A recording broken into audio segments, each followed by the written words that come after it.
Figure that I'm on my own, there's no sense for me to quit. What you saying, we don't know, I'm just trying to reach my goals. Heard you snitching, saying that so, you can't hang with me no more.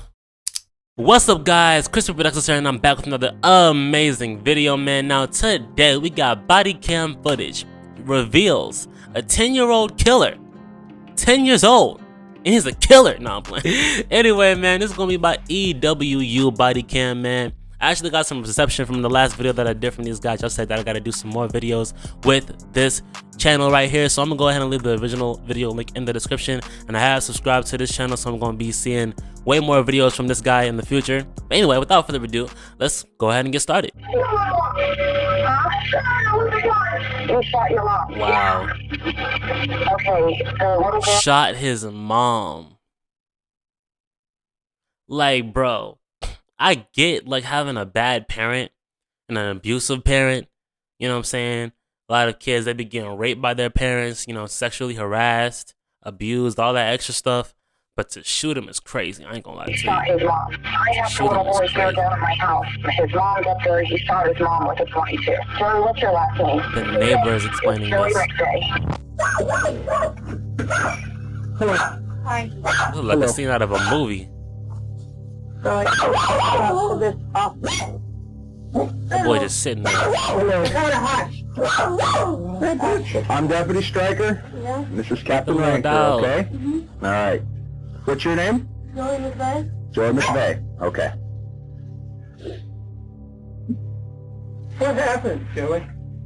Well, he shot my mom. Okay. Shot his mom. What happened? What transpired to get up to that point? Why'd you do it? Her every day just making me so mad. Okay. How old are you? 10? She was making you mad, bro. Bro, I really feel like mothers can't help but to make us mad, bro. Because they just momming. They just be momming. Mothers just be momming. I ain't gonna lie to you. Like, they really just can't help it.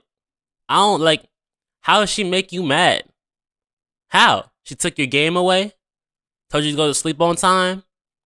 You know? That's really the only thing. Like, what else could she be doing besides, like, abusing you? But in that case, call CPS. You know what I'm saying? That there's steps that can be taken for, you know what I'm saying, to make sure that you're okay. You know what I'm saying? But you killed the woman. And it's like, and he's a 10-year-old, you know what I'm saying? So, I mean, it's like he don't really understand. But even at 10 years old, bro, at that time, I really feel like you really be scared for your mom to die. You know, like, I'll be sitting there, and if my mom taking too long to get home from work, you know what I'm saying? I'll get to calling her like, hey, you all right? You know, like, I'll be sitting there looking out the window like, why she ain't show up yet? You know, I'm thinking the worst thoughts. So she got into a car accident. She this, she that. You know, and even sometimes now I'll be thinking like, my mom don't be showing up when she needs to be. I'm like, where is she at? You know, but it's like, at this age, bro, like, you're just not thinking straight. You're just simply not thinking straight. Okay. These are the moments after a 10-year-old boy's life changed forever. He just admitted to shooting his own flesh and blood in a fit of rage. Caught in the throes of this earth-shattering moment, young Joey McVeigh is clearly still in shock. So where did you get the gun from? He don't even understand. He just telling them all the business. What kind of gun did you have? 22. A 22? Rifle, handgun, or what? Nothing. Okay. Wow. I know my dad. Laying back on your bed? Yeah. Okay. So what did mom do to you to go and upset you so bad? No, just every day. Just Every day what? All different stuff. I'm Grandma McVeigh. And Debbie was on the Wow. phone talking. So that little boy just killed her daughter. So you can imagine how that woman feels. Like, she can't even lay to rest knowing that her daughter is still, you know, living. Because her son killed her. Like, you can't, like, I wouldn't imagine how the grandma would feel about her grandson. Because, like, I really feel like it's built in grandmothers. I really feel like it's built in women in general to just love kids. Like, it don't got to be their own kid. It's just like whenever a woman sees or a girl in general sees a baby, they just immediately go into this mode. Like, they just immediately, like, all they want to do is make sure that they okay. They babying them and stuff like that. So, like, to be a grandma, and, like, I know she hates her grandson to the core. Cause, like, she took her daughter. But at the same time, she's still a grandma. So it's like in her to still kind of want the best for him. Like, you just can't imagine, bro. Just prior to this. And I don't know, she was sending the DR and saying all this to him. And then I heard so much screaming going on. The screaming she heard could have been the argument that led to this unlikely scene. It was a cold January night in 2011, not even 48 hours into the new year. 6-year-old Deborah wanted Joey to get some firewood from outside. That was the mundane task that somehow escalated into a fiery argument. So literally, and look at these living conditions, you can tell like he's already going through something, like having to live, literally he living in a garage. But anyway, literally all she did was ask you to go get some firewood. You know what I'm saying? And it's fitting that this is a white kid. I'm sorry. Joey No said offense he to was my white tired. fans. No, not I don't got no fans, but no offense to my white supporters. But it's fitting. I'm sorry, it's fitting. He went into his room, retrieved a firearm, and came back into the living room. Why does he have a firearm in his begged him room? not to shoot their mother, but it was too late.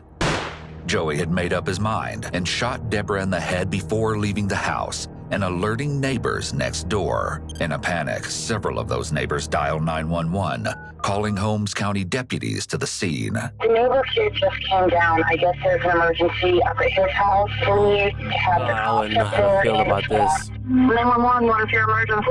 We just got shot and got here. I think you guys already got the Wow, so many Joey neighbors. had recently been on Christmas break from school, spending a great deal of time with his best friend, a neighbor next door, away from this tiny rural home.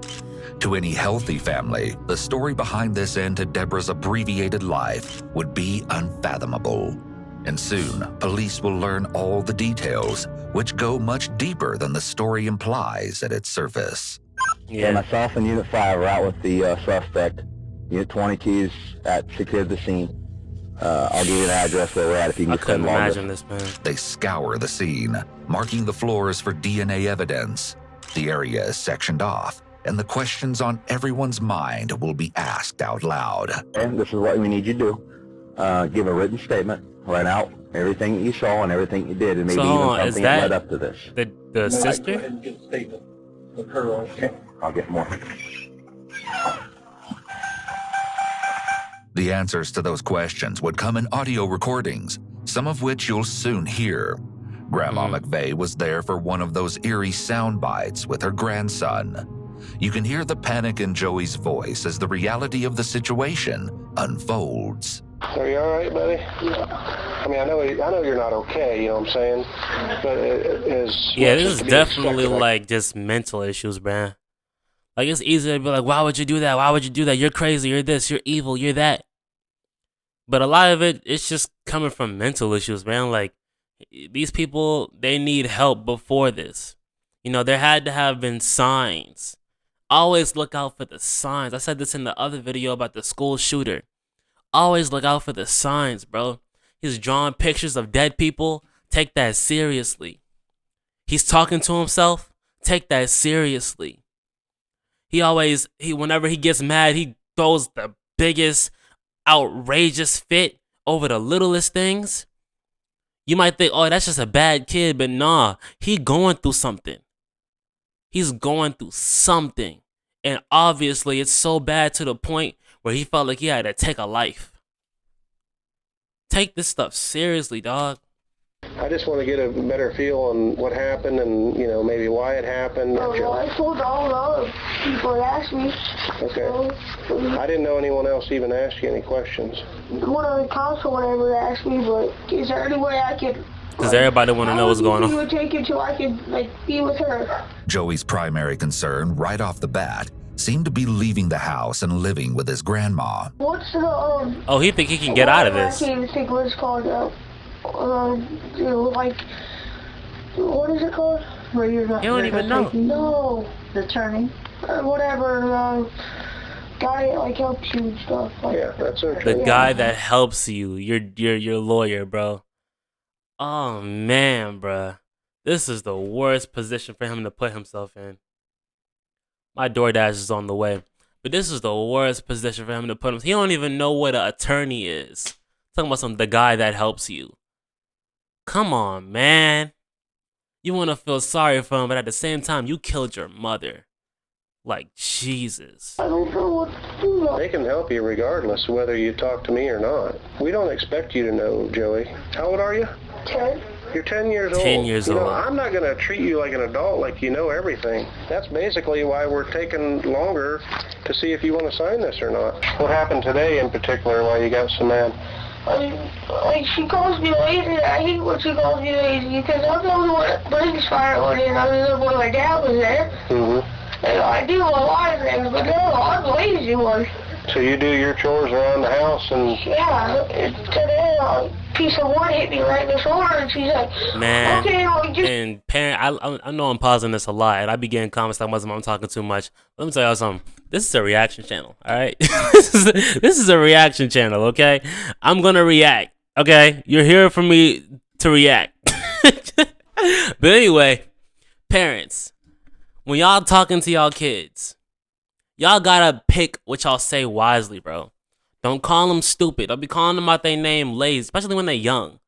Don't be calling them stupid, lazy. Because kids, when they hear what you say, they take that stuff directly to the heart. Directly to the heart. Because you're the parent. You're the superhero. You're the person that whenever they're in trouble, who do they call on? You. So whatever you say or whatever you do, they take it seriously. You might not take them as seriously because you ain't want to have kids, or they might be like an inconvenience to you. But at the same time, you gotta treat them with the utmost. You gotta handle them with kitten fingers. I'm not saying baby them whenever they get in trouble. I'm not saying, you know what I'm saying, like, what's the word? Like, say if he gets in trouble, you're like, oh, it's okay. It's all right. You know, don't. I'm not saying alleviate them of responsibility, but don't be a bully. You know? Don't be mean. It's as simple as that. Why you want to be mean? Why you want to be a jerk? Why? It don't make no sense. Get some wood in. Not saying that she was being that, but still. Is that what it started over? You were supposed to carry wood in and didn't? Yeah, I can't remember. What brought you to the point where you felt you should go in the bedroom and get the gun? No. Did she scream or... No, she's... Nope. Have you ever been that mad She just before? bloop is crazy. Yeah. Listen to this telling interview with Joey's father, Michael. Michael says Deborah allegedly grabbed him by the hair in her bid to kick him out, just weeks before the shooting would take place, adding fuel to an already... Yeah, I'm already knowing. That probably made him even more mad at his daughter. I mean, at his mother. Because sons love their fathers. Boys love their fathers so much.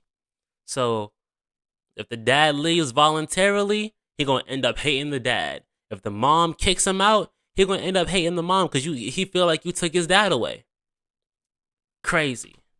Fire of angry exchanges, arguments, and toxic fighting. When did she grab you by your hair? The day that she asked me to leave. What was the reason He sounded like he a drug addict. when you left the last time here about a week or a week and a half before this happened? The doctor should be able to tell you, but she had been on for anxiety and all kinds he sounded bipolar and had mood changes. Remember when I was out there yesterday and was talking to you? Yeah. And we were talking about discipline with the kids. I know when I asked you about discipline, you said that you always heard her yelling and screaming at the kids. Did you ever see her strike the kids at all? Oh, yeah, I even saw her 6 years ago. She got her Josh, the big Josh. I had to get her off of him that time. Is that Josh Mike? Yeah, she had him in the corner and slapped the shit out of him. She had anger issues bad, you know? I mean, this is really hard. Now we're learning. Now we're learning that we were dealing with an abusive parent.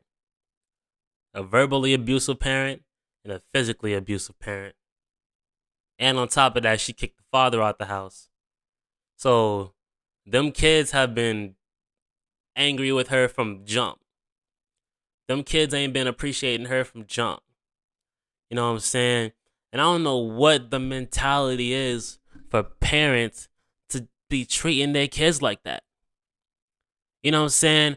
A lot of parents, they get it mixed up. They think that because they provide a roof for their kids, they provide clothes, and they provide food, that's all they need to provide. They don't got to be there emotionally. They don't got to be there mentally. They don't got to be real parents.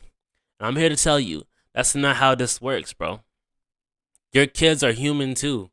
The same way you need people to tend to your needs, the same way you feel like nobody's there for you, they're going to feel that same way. Especially if you hitting on them. Especially if you abusing them verbally, whatever the case may be. All you're doing is creating a bad relationship with the one person you're supposed to be creating an amazing relationship with. All that, and then the entitlement that comes with it. You know what I'm saying? You never want to hear your kids out.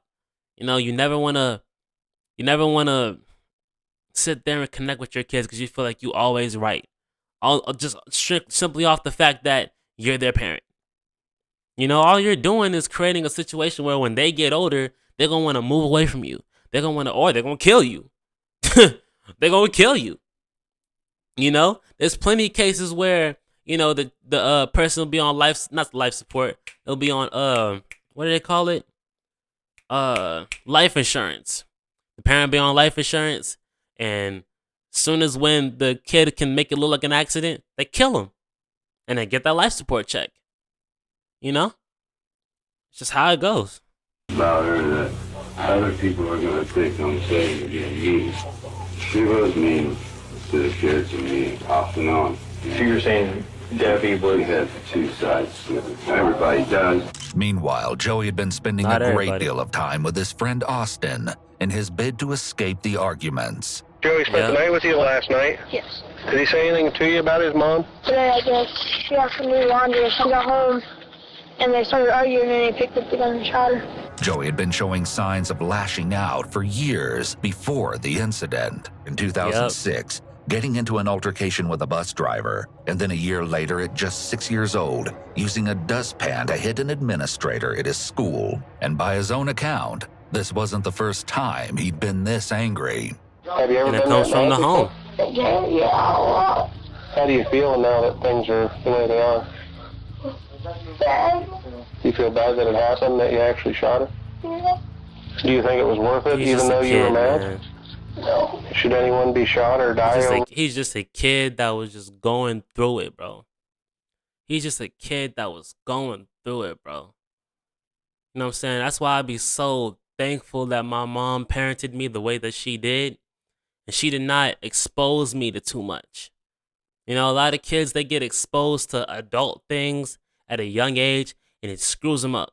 Argument? No. They were close, but they argued and yelled, and she yelled at him too much.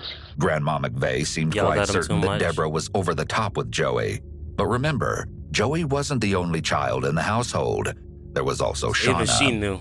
And Shauna's interview doesn't paint Deborah quite the same way, as she reflects on the ominous night in her own haunting words. We were like normal mom and daughter. Okay. Like we'd have our fights here and there, but it wasn't bad as Joey. And Joey and Mom argued A lot. a lot. When we got home, he was supposed to bring wood in for the fire, and he didn't. Oh, some favoritism was going on. So he brought like one load in, and Mom asked him to bring more in. Okay. But then he started arguing. When he shot her, she just like dropped her around, and she was like sort of sitting like on the couch. She was like Yeah, it was a leaning up headshot. against the arm, and then she just fell. And then he pointed it at me. I told him not to, so I would check on Mom, and I went to put the gun down first, and he put it on the couch. I don't know if the officer put it in on his bed. No, he set it down on the couch unless he moved it, but I'm not sure. I checked Mom, and there was no pulse, and he was yelling and screaming, all like confused and stuff. What happened? Did you feel that he was He going to lost shoot it. you? He blacked out. Yes, because after he shot Mom, I was scared. When he looked at me, he looked like he was like evil, like the look in his eyes. When he looked at me, I was like scared. Man, the sister about to. I mean, he already in a bad situation, but like, we already know that this gonna get played in court. We already know that this audio is gonna get played in court, so they gonna hear the sister's point of view. Oh, he looked evil. Is the look in his eyes? He just looked like, you know. And I mean, it's already messed up that he killed his mother, but then it's gonna like make it seem like he's like just a danger. Like, you know what I'm saying? Like, there's no hope for this kid. And that's not normal. You don't normally see that in him every day or even every time he's mad. That response, reflecting on the look in Joey's eyes, was an unnervingly strong description and could lead anyone to believe Joey may have been mentally ill. The latest reports show a therapist testifying that years later, Joey still wouldn't talk about the shooting in therapy, as the incident caused him great psychological distress. Two psychologists dug into Joey's background, finding he suffered from anxiety and depression, as well as a learning disability. He was sentenced to remain in confinement indefinitely. He's currently being held in an unnamed facility by the Ohio Department of Youth Services. Soon, he will be transferred to an adult facility, pending a reintegration evaluation, which essentially means he can be kept in an adult jail until he is deemed ready to be reintegrated into society. If that occurs, he would then be put into intensive parole or probation. Yep. Man, that's crazy, bro. That's crazy, man. That kind of made me like feel uneasy, man. Like, cause like I want to have kids eventually. You know what I'm saying? Not nowhere near soon. You know what I'm saying? Nowhere near soon. But eventually I want to have kids, and I would never ever abuse my children. But at the same time, bro, there are a such thing as bad kids. You know, there are some kids that just don't got it all together. You know, there's some kids that are born with some mental issues where it's like you set them off the wrong way and you know what I'm saying? So it's got to be like one of the like worst fears for a parent in general, to have a kid want to kill you. Your kid want to kill you. You know what I'm saying? That's just... Anyway, man, if you guys like this video and think it's a pretty cool video, leave a like, comment, and subscribe. Turn on the post notifications. Share this video with all of your friends. And until next time, guys, peace out. I'm all out of time to spend with you. This ain't nothing new. Girl, I thought you knew. Stuck up in my ways, I ain't been that kind of you. Swerve a brand new coupe. Keep me in the loop, I'm off the grid. Feeling like the man since I was a little kid. Told me I was